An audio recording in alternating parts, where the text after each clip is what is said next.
At 17, I should have been worrying about prom or college or what I was going to wear to my graduation.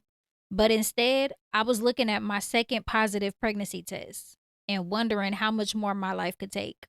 And you are now tuned in to Queen's Podcast Against All Odds, where no topic is off limits, truth has no filter, and my pain became my power. Being quiet never saved me. I'm just here to share my experience because those reality checks were hard, but I became the storm that they couldn't withstand. And rising above it is rare. I'm your host, Queen C.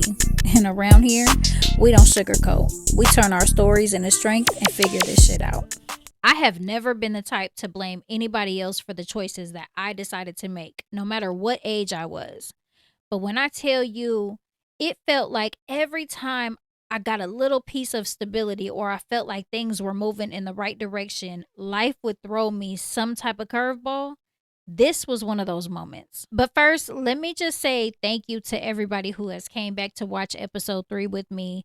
This podcast journey has already been such an emotional roller coaster, but I told you in episode 1, before I started recording, I prayed really, really heavy, and I was just telling God, like, whatever I'm supposed to be talking about, just bring it to me. And I didn't plan out my topics or anything. I didn't know that we were going to start off going into my childhood, but for whatever reason, we're here, and I truly appreciate everybody who has tuned in, who has subscribed. Please don't forget to subscribe. I am trying to grow my channel. And on another note, don't forget to check out my Confidence Cosmetic skincare products. In this episode today, I am wearing my lip liner, which is by Confidence Cosmetics in the shade Cocoa Contour. And just a little hack as far as lip combo goes, I got my lip liner on and I use it with my favorite highlighter, which I'm not going to tell you the company because they haven't cut me no check, but it is a good combo to use. If you guys want to check all of the products out, it'll be linked in this video below.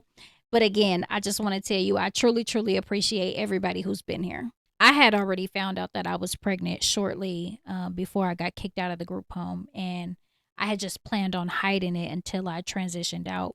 And then unfortunately, when that situation occurred and I got kicked out, it was kind of like, okay, shit. You know, now things are speeding up. Like now I'm not going to have anywhere to stay until I turn 18 and I get my own place. Like kind of felt like I was back at square one, but I think what impacted my decision to keep my second baby was the fact that my kid's dad was a very good dad. He was very attentive. He was very supportive. And it made me comfortable to be like, you know, okay, I already got one. I can deal with two. But you know, at that age, you're not emotionally or mentally mature enough to understand that whatever choices you make now can impact and change the course of your life. And I just never had that person that was right beside me, able to give me advice to maybe help me see, you know, more long term versus the now. And I really wanted to go to college. I wanted to do things with my life that, you know, I wasn't really used to seeing or had never been around. I wanted to be a lawyer.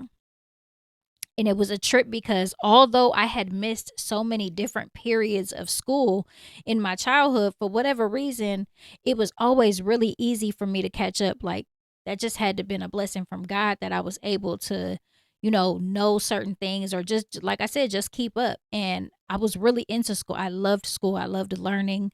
English was my favorite class. Like I just had a deep, like, you know, interest in stuff like that. And I remember when I got to the group home, they gave you two choices. You could either enroll in regular school or you can enroll to get your GED, and you had to go through these prep classes for a certain amount of time. And my instructor was like, you're testing really well. Like, I actually think you're ready. You know, and it was, I had only been in his class maybe a couple months. And in California, you're supposed to be 17 years old before you can take your GED test. But I showed up to class one day and my instructor was like, I got good news for you. I got you approved to take your GED test early. And, you know, it just felt good to have somebody actually believe in me or acknowledge me. And he was like, so we're going to get you, you know, scheduled. And I took my GED test at San Francisco Community College, and it comes in 5 different tests. And I passed them all with flying colors. And, you know, that just felt really, really good. I just wish that I had somebody that was right there to tell me like, hey, you know, you can take this and you can go far. You can do this, you could do that. Instead, I was kind of just winging it. But like I said, I don't place the blame on anybody else. I want to be the advice for somebody that I know is walking in these same shoes now that don't feel like they have anyone to turn to. And it was pretty much at this point when it became official, like which direction my life was going to go in. Because on one hand, I really wanted, to possibly live a different type of life. And I felt like that was achievable even with me already having one baby. But on the other hand, I really wanted a family. I wanted stability. I wanted just a home of my own. So when everything started happening so quickly, me finding out I'm pregnant with my second baby and then getting kicked out the group home, it was kind of like, well, shit, it's happening for a reason. So this is what I'm going to go with because this is what's happening now.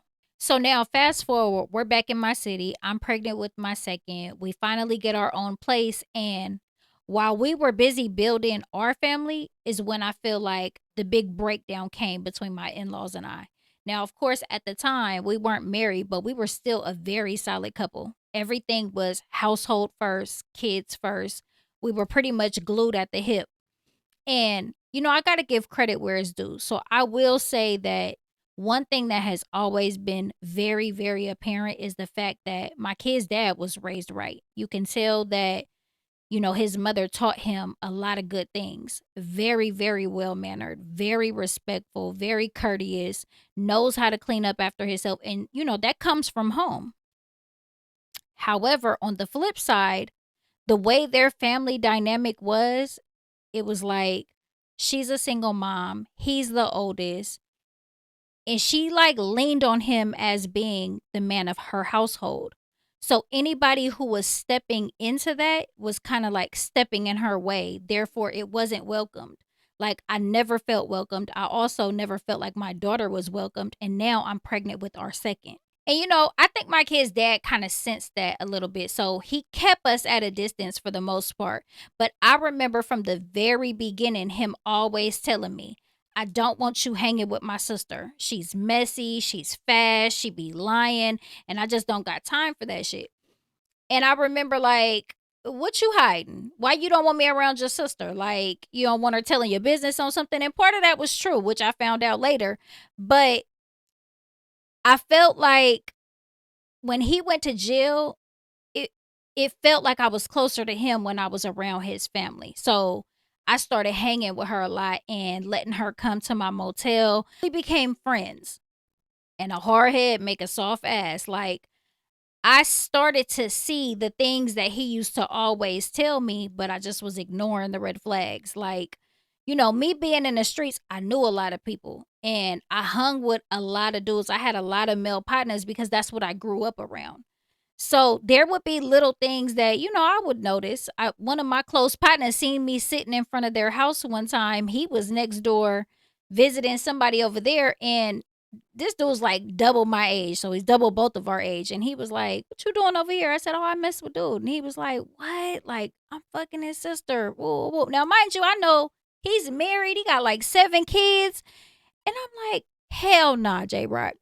And he was like, psh, man, is she off the hook? Like, she done gave me their rent money before and everything. Now, mind you, I remember when there was a big blow up about the rent money coming up missing, and me and him were at the motel and they called early that morning, like, you need to come over here. Everybody's fighting. They blamed the cousin for it, and she ended up getting put out. Well, come to find out, that was the sister that really stole the money. So it was just little stuff that was happening that should have, put my antennas up, like, stay away from this girl. She gonna fuck around and just be a mess. But again, me just not listening and feeling like I wanted to try to be close with his family. And when I tell you shit got messy, it got messy on both ends. And I think the turning point between me and her relationship was a little bit after I gave birth to Cachet. I switched my shift up and I used to hustle at nighttime. Well, the person that I used to hustle with was her boyfriend. But keep in mind, I've known him for years, way longer than I've known my kid's dad or her. Matter of fact, in the first episode, when I was telling you guys about my OG partner, this woman, she was one of my connects. This was her son. So me and him, we would hustle all night together. Like we would really walk the block and go knock for knock with each other. Basically, he make a sale, then I make a sale. But we just kept each other company, and we was like family. So one night he's telling me like, yeah, she's pregnant, and I'm like, what? Now, mind you, he don't know that I know that she don't even think she can have kids. Like they were dealing with this whole doctor situation, periods being messed up, like a whole bunch of shit was going on, and I remember her being down about that. Anyway, so when he tells me she's pregnant, I'm like, I don't like I didn't even know what to say, but I played it off to him at first because I was like, well, maybe she just ain't told me yet. Maybe there's been some developments. Now, mind you, it's not in me to be two-faced, and I'm not gonna bite my tongue for nobody. So when he first told me, like, yeah, she's pregnant, when I got back to the room, I was on her ass. Like, you better not have lied to him and told him you were pregnant. And she was like, I'm gonna tell him, like, I had to, I'm gonna tell him the truth. And I was like, why would you even play with anybody like that? Like, that shit is not okay. But you better tell him, like, you got a couple of days. So that was that. But as the days are going on, I know she's lying. You know what I'm saying? And he's so excited about it. He's juiced about becoming a dad. He really wanted to be a dad. So one day I was like, listen, my boy, like, you need to ask for a sonogram.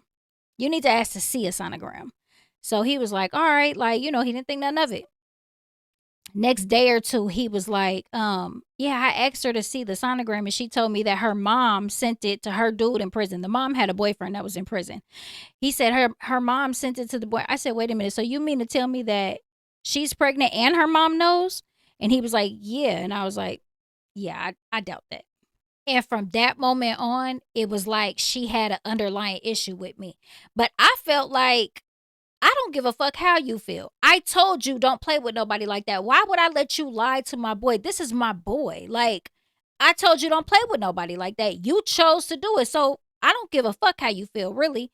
But although she never like voiced how mad she was, the shit she ended up doing later showed me like, oh, you really had like a issue to a point where she started to try to interfere in my relationship. Overall, she knew she was dead wrong. So she never really like voiced her opinion like, "Oh, why did you tell him?" or nothing. I used to get on her about it like, "You don't do that. Like, why would you lie about that? Like, that's crazy." And she had made up this big ass story to me, basically telling me that she had to tell him that she was pregnant cuz he was about to whoop her ass one night, but she was going to tell him the truth, blase blase. Like I said, behind scenes, my kid's dad had already told me multiple different things that I never even told her I knew about. Like one time, this is before me. He was like, "Nah, like you don't understand. Like she really is like, she messy as hell. She stayed out all night one time with her partner in the morning, came home and claimed that somebody raped them and kidnapped them and left them, and that's why she had stayed out all night. She played that shit all the way to the mama taking her to the hospital, police getting called. My kid's dad is on his way to go do something crazy to somebody who she claimed did this to her, and the mama had to call and tell him like she's lying. I just pulled it out of her at the hospital. So I had already knew of certain things, but I was also the type at that time, because now I take heed to certain shit. But at that time, I was like still one of those people that I gotta get to know you on my own. I gotta form my own opinion, and that's kind of what I was doing with her. So anyway, now fast forward, she's still playing like she cool with me. It is what it is, right? I'm not knowing how much of an underlying issue this broad really had until this situation. One day, this is as I'm pregnant with my second. I'm cool with the brother's baby mama, and I'm chilling over there, and she's like, his sister is saying that she don't think that that baby is his, and she's telling him that and telling him that he should get a DNA test. So I'm like, what? Like, excuse me? Now keep in mind, I was so thrown for a loop because at the time that he was in jail, like I made sure that you was around me all the time, to a point where I used to lie to her mom just so that way I could act like I needed her with me so she could chill at my motel. Sometimes she would be there to kick it with us, and sometimes she would really just be chilling with her boyfriend, but you were around me on a day-to-day basis. I felt like if anything or anybody was to say anything about me, you would be the one that would actually step up like, hell no, she loved my brother. At that time, I didn't have eyes for anything or anybody else. I was so head over heels for him. Like, I'm already a naturally loyal person, but I really didn't see anything past him. So this whole time, I'm thinking that you would be the person to step up and speak up for that. And instead, you're actually the one that throws some bullshit out there like this. Oh, my motherfucking blood was boiling.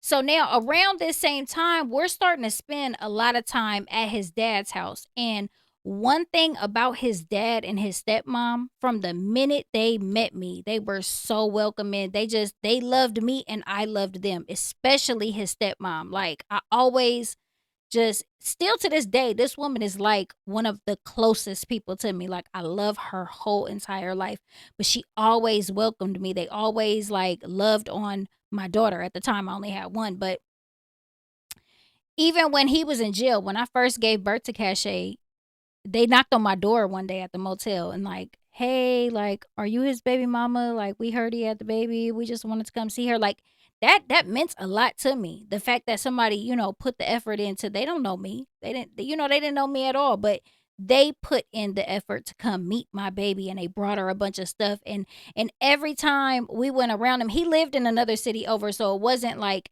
so often at first, but every time we did go to them, it was always like it was like family and it was genuine.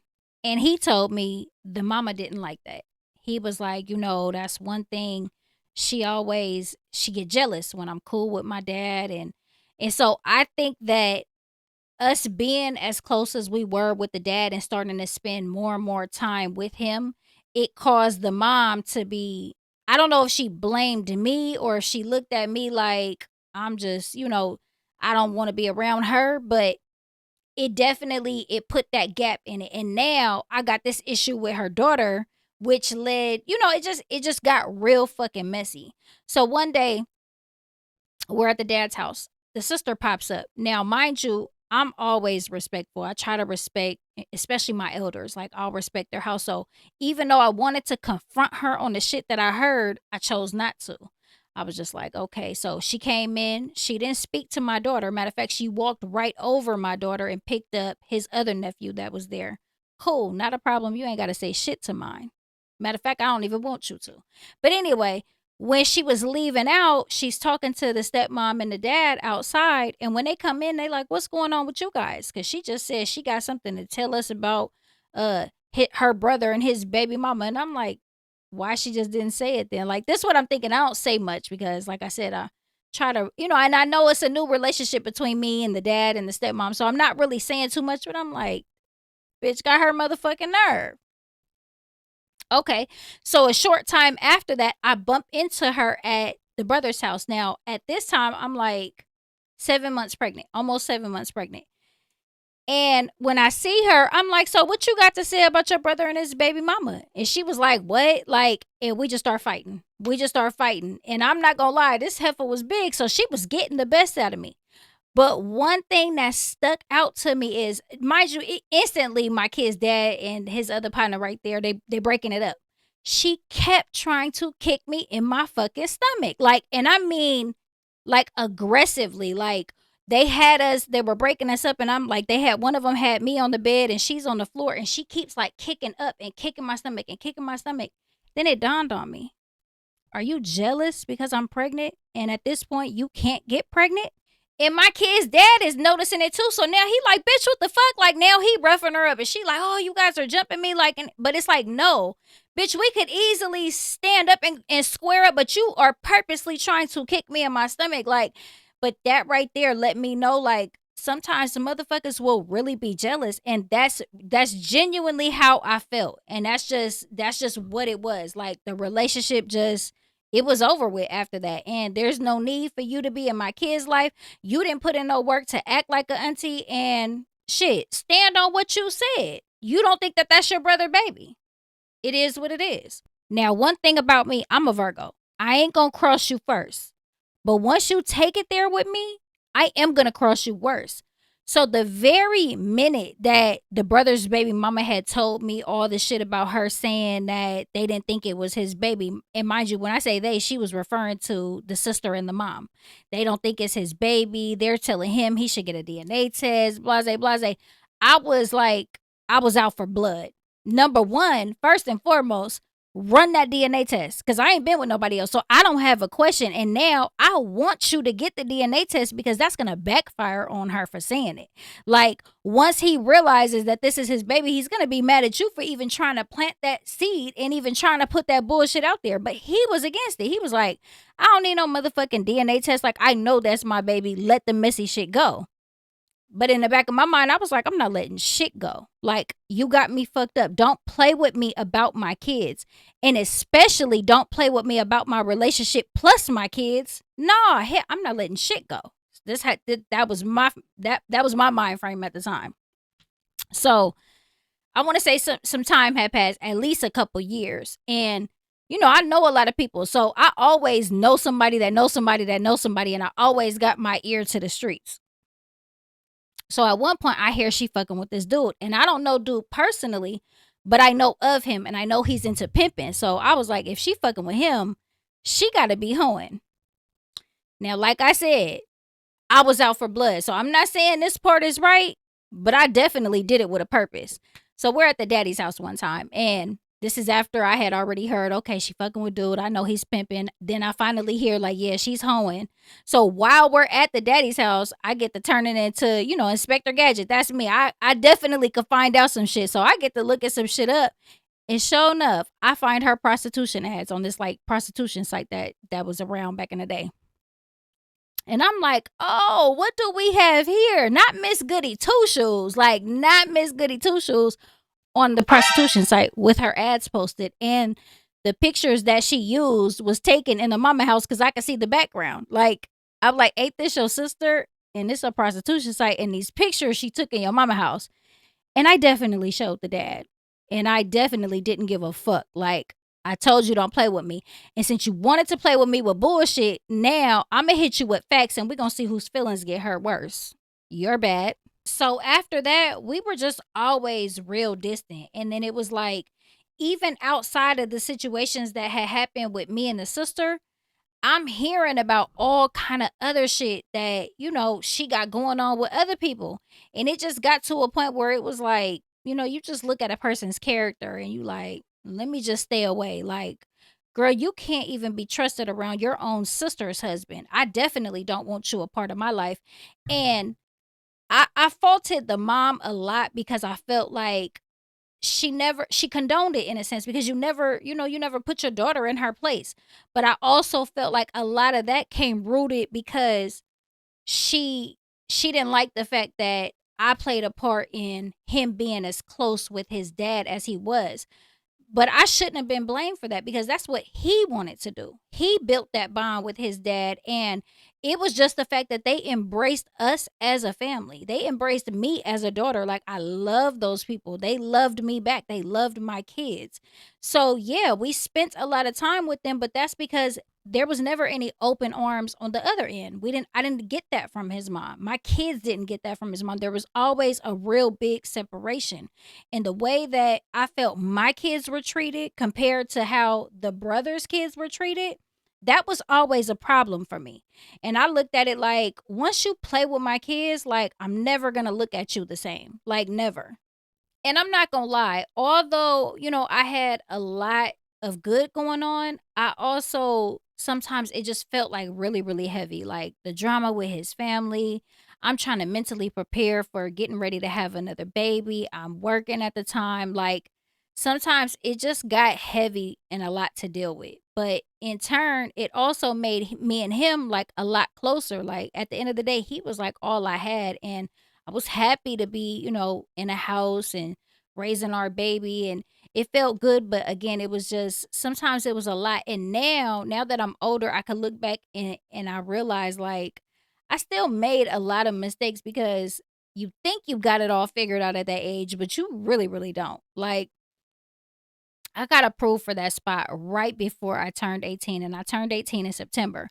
When we first moved in, a few doors down, there was this lady that used to work with my cousin, and she was hella cool. She was an older lady. So I was juiced. I'm like, oh, she live here. Like, that's going to be cool. Like, no, it turned out to be like the neighbors from hell. she lived with her girlfriend, and the girlfriend reminded me of the lady from Thin Line Between Love and Hate. Like, I really don't know what's wrong with her. She was like some type of psychopath or something. But so I only know this lady from being at my cousin's job. Like I said, always happy go lucky, jolly. Them motherfuckers used to fight like cats and dogs. So one night, I just had turned 18. This is in September. So this is in the beginning of October at this point. They're fighting real bad. And I'm big pregnant. Like, I'm due in the middle of October. So I'm due any day now. And they're fighting real bad. And she's like out there crying at the top of her lungs. And she's just, the girlfriend is going off. She's throwing all her shit over the balcony. Now, mind you, we lived on the third floor. So I'm like, oh my God. Like, I tell my kids that I'm like, can you go help her put her stuff in her car? Like, she's out here crying hella bad. Like, just go help her. So he goes down, he helps her pick all her stuff up, puts it in the car, whatever. The next day I wake up and I know it was the girlfriend because I didn't know anybody else over there. But this lady had put gum in my mailbox key, like the keyhole. And I was like, are you kidding me? So I knocked on her door. She didn't answer. So I waited a second. I go back in my apartment and I call her and I'm like, did you put gum in my keyhole? Like, what is wrong with you? Like, I know you ain't mad because we helped her pick her shit up. We don't want to get involved in that. We was just helping y'all. And she was like, are you insinuating that I did the shit that yes, I am. Because I know it had to been you. Like, nobody else would have did that. Like, what the fuck is wrong with you? So she was like, I'm on my way down there. Okay. Like I said, I was a knucklehead. I'm not thinking like you can't be out here fighting, you big pregnant. I went right the fuck out there and me and her are like walking down the hallway getting ready. Like we're I can see her, she can see me, and we're getting ready to like fight. And my kid's dad ran out there and he swooped me up and he was like, what are you thinking? Like, you can't fight her, you're pregnant. So now he drags me back in the house. I'm fussing, fighting. I'm trying to get to this lady because why the fuck would you do that? Like, and it was so minimal now that I think back. Like, I should have just brushed it off, but nah, I was pissed. So anyway, I ended up calling my partner and I was telling her, like, come over here and fight her. Like, he ain't letting me go outside, but you need to come fight her. Da, da, da, da. Now, mind you, the part that my kid's dad didn't hear, I was telling her, like, just act like you're coming to fight her. I want to fight her. Like, but get me out this house. He's not going to let me get out. But if he thinks you're coming to fight her, he'll let me go out and watch. So she was like, okay. So a short time later, she comes. And when she comes up, she's like, I think she's in front. Come show me if this is her. And when we go down, it's her. And as soon as I get down the stairs, I just take off running and I take off on this girl. And we fighting. The police end up coming. I had cornrows in my hair at the time. This girl pulled one of my braids all the way up. Like, it was just, my cornrow was dangling at the front. Like, I'm like, this bitch pulled my hair all the way off the scalp. Like, you could feel the little spiky things. Oh my goodness, it was ugly. Anyways, they take us both to jail. So, me being fresh 18 and growing up going to juvenile hall, you don't get bail when you're a juvenile, but when you're 18, you get a bail. So I'm talking hella shit, little troublemaker shit talking ass. I'm talking hella shit in the paddy wagon. I don't give a fuck. I'm about to bail out. Da, da, da, da, da, da, da, da. Me and her start getting into it. I don't know why they put us together in the back of the paddy wagon, but we all had shackles on. It was me, her, and another lady that was getting transported. We got the waist shackles on and we got the feet shackles on. Now, mind you, this lady is like in her late 30s. I just had made 18.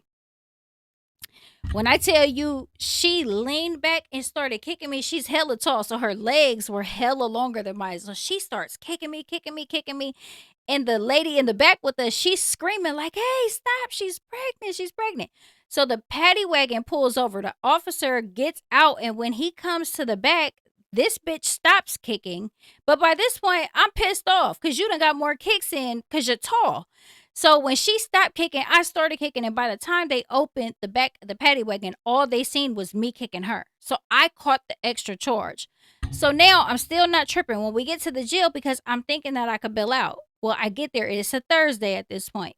When I get there, for some odd ass reason, my juvenile probation is still popping up in the system. Although I should be off because they terminated me unsuccessfully, it's still popping up. So therefore, I don't have a fucking bail. I'm big pregnant. I'm ready to pop any day. Like, It was a whole mess. My PO that used to be my PO that should no longer be my PO is off on Friday. So now I can't even get a hold of anybody. Like it was a whole mess. So I had to sit until Monday. By Monday I called my old probation officer. I told her the situation and she was like, "No, I'll fax over the papers now. Like your probation should not be popping up in the system." So she was able to fax over the papers and then they lifted my hold and then I was able to bill out. I got out on October 7th and I had my baby on October 10th. So when I tell you it was just a crazy little time in my life and I just had a lot going on. But like I said, when I think back to it, it's like, yeah, you should have handled shit a lot different, but it is what it is. And still to this day, there's no contact with that sister. Like overall, sometimes you just gotta pay attention to a person's character and know when it's just best to just stay away from them. Like even though me and him we've been divorced for a while, we're still like this. We still co-parent very well. And it was like at one point he was trying to like, let things go with her and let bygones be bygones on behalf of his mom. And he, as quick as he tried to like, you know, be open to, possibly having a relationship with her, she did some more messy shit. And like I said, at this point, me and him ain't even together. And he was like, "Yeah, like I'm cool. Like she really is just like sick. Like I ain't fucking with her ever again." So I just, my kids are grown and they're free to choose whatever they want. But they like, we don't even know her. Like it was a trip because my daughter Momar, the same one that she said wasn't his baby, one day she was on the phone with her cousin and she said she's on FaceTime with her and she said the sister got the phone and was like, "Hey, do you know who I am? Like I'm your auntie." And my daughter literally was like, "Mom, who like this like who is that lady?" Like she got on the thing and she was saying she's my auntie and I'm an open book with my kids. So I had already told her the story, but she must have forgot. So I reminded her, like, yeah, that's the one that I ain't cool with. Like, I don't fuck with her. She don't fuck with me. Like it is what it is. She was trying to say that you damn near wasn't your dad's baby. It is what it is. And she was like, "Oh, like, why is she trying to speak to me?" I don't know. But, sometimes you gotta stand on what you said. And like I said, I understand that people make mistakes. Some of those mistakes can't be fixed, but they definitely can't be fixed if I still hear that you involved in XYZ, like you still doing the same shit. So it was just best to just leave it at that. Like, I'll never give you another chance to play with mine, ever. And we've had these conversations now that they're grown, and they'll never have that type of relationship with that person. Because, in my opinion, you don't get to just hold a title simply because of who you're related to. If you don't earn your position in my kid's life, then you're not worthy to be in it. In all honesty, like living through that situation, it really helped guide me into what I would never be like with my son. Because, like I said, when it came to my kid's dad, him being the oldest, and women, we go through a lot. His mom was, in all honesty, she was bitter. She was bitter that her husband had moved on and he created this family. And I feel like when she felt like my kid's dad was moving on and creating the family that we were creating, it was almost like she was going through another separation and another loss of another husband. And she didn't like me for that. She didn't like me for that. And a lot of people won't want to admit that, but that's what it was. And I learned that you shouldn't have to lose a son. You could look at it like you gained a daughter. And they went years without speaking, like not one word. But as a man, it was almost like he was forced to take that stance because he looked at it like, y'all don't fuck with my kids. You don't accept my wife. Like, this is my family. So he felt like he made the choice that he was supposed to make, which I agree on. But as a mom, it's like, I don't never want to put my son in a position to have to take that stance. And, I looked at it like, you should be proud that you raised such a good man and be proud of what that turns into, how they branch off and how they grow. And it just wasn't that. And like I said, it's fucked up because on one end, you can see how well he was raised. Everything that he was even able to teach our kids, like we were real big on when we go to other people's house, you sit down, you be quiet, you don't be jumping on people's furniture, just little things that I always paid attention to. And I think it really bothered me that that wasn't like acknowledged. It wasn't like they looked at him and was like, look at my son. Like, he got a good wife. He raising good kids. It was like nobody was proud of that. It was always like, that's them over there and we deal with us over here. It was just always that separation. And, I just took that and I implemented it in my own life. Like my son, my daughter-in-law, her family loves my son, and I love that for him. I love the fact that, it just makes me proud. And when I say daughter-in-law, they're not technically married yet, but hopefully that's coming soon. Samaya, when you see this, catch a little hint, go on and lock that in. But no, I'm just playing. But it makes me feel proud. And he acts just like his dad. Like the mannerisms, the demeanor, all of it, like very laid back, but he's loved in that family and that feels good. And I was like, you know what? If it ain't nothing I do, I'm going to break this cycle. Keep in mind, I come from a broken home. I know what it's like. I understand the bitterness and the being jealous and all of that, but it's like we got to break that cycle. I refuse to be the mother-in-law that I've had to deal with at one point. Now, on the flip side, what's crazy is, like I said, we went years without speaking to this woman at all. My kids, I don't even think they even knew that they had like another grandma. But eventually, she came back around, and I'm gonna tell you guys the exact story later on down the road of when she popped up. But she popped up years later, and I felt a genuineness like from her. Like it was almost like, like we didn't even have to cross that road to like apologize to one another. It just was like, I'm here. Like I acknowledge you. Like and that felt good. Like it just was like, okay, all right, things have changed.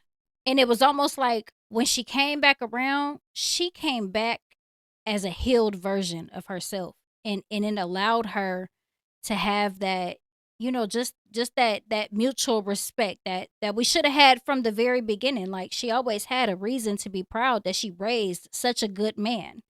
And the one conversation I'll never forget that we had, it was like, we just want you to respect the fact that if you're here, let this be your relationship with our family. We don't want anything to do with that sister, like nothing at all. Like especially some of the crazy shit that I had heard, throughout the gap.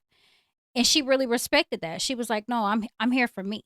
Like I understand, and you don't have to worry about that." And that enough was, it was like, okay, like, I appreciate you. So a little while later, me and him divorced, and I still felt like she gave me the credit that was due. And it was due a long time ago, and I gave her the respect that could have always been there. So I think, just like I said, looking back as a mom, now I'm able to, learn from the shit that I've been through, and I'm able to make sure that it doesn't happen with mine. And you always can tell the difference. If you ever look at the hostility between in-laws and spouses, when you're dealing with any type of in-laws, but in specific like a sister-in-law, right? You got some sister-in-laws that will embrace the spouse. My daughters are like that. Like they're hella close with my son's girlfriend. They love her. Like it ain't nothing that they won't do for her. Vice versa. It goes both ways. But if you ever look at the sister-in-laws that do have an issue, it don't matter if it's nothing wrong with the woman. Now, I'm not saying that you do get some women who ain't shit, and the sister will spot that and be like, stop playing with my brother. But for the ones that don't have those problems, but still the sister-in-law just feels the need to, try to get in the middle of their relationship or just showing signs of jealousy, if you look at the root of that, they usually have some type of daddy issues or just jealousy issues overall. And they don't want to see their brother love on another woman or treat another woman better, especially if they didn't get it or don't have it. Same thing goes for the mother-in-laws. When you are dealing with a woman that's bitter, or she's been heartbroken, or she relies on that child to, kind of fulfill her needs as a man, it's emotional incest, but it's definitely real. And that's a wrap for today. But I'm going to leave you with this. Never forget it's not too late. Your past doesn't define who you are. It's not how you start, it's how you finish. So keep going.